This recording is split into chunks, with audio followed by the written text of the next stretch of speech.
Di subane tetap dadi tersangka ulian ngai laporan palsu.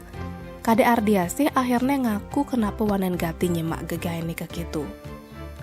Mare usute, ia ngaku nelangpis tabungan matuane inyomanile ulian anggone meli barang online ajak meliang barang timpal-timpal nemuani. Kapolres Bangli AKBP Gusti Agung Dana Aryawan nyelasang, apang kadene saja gati kena rampok, tersangka misi ngaji-ngaji tegule nganggo senteng. Gitu masih apa ngena serem, umahane gaburange apang kadene ngeperampuki aninge tuang. Ceritane ia masih ngaku syok gati. Agat masih polisi nih jeli.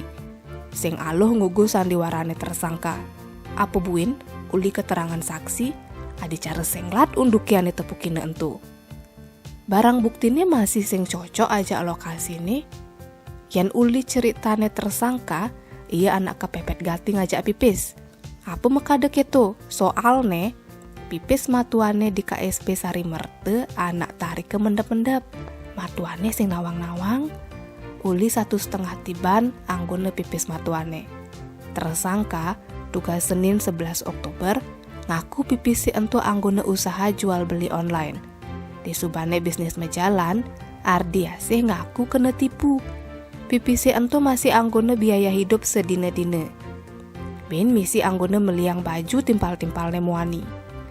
Ane lucu, tersangka setonden ngerekayasa kasus, man melajah uli medsos Facebook ajak YouTube kengken carane ngarang kasus perampokan. Tong niat gati polone. Ia masih terinspirasi kasus kriminal uli luar Bali. Ane ngemati yang kurnane lewat ngerekayasa kasus perampokan. Ardiase melajah negul ibane uli YouTube. Intine, yan uli hasil penyelidikan, tersangka anak kepepet ajak pipis. Ia nyemak pipis matuane 23 juta rupiah. Sing je pipis matuane dogen plai bange, pipis kurnane kanti kayang celengan panane bakat bane nyemak. Ada masih bungkung mas jemake, pipis si entu sube setorange ke KSP Sari Merte. Setonden ngerekayasa perampokan. Jani Ardiase kejet pasal 362 KUHP atau pasal 367 KUHP atau pasal 220 KUHP. Tim Bali Express laporan.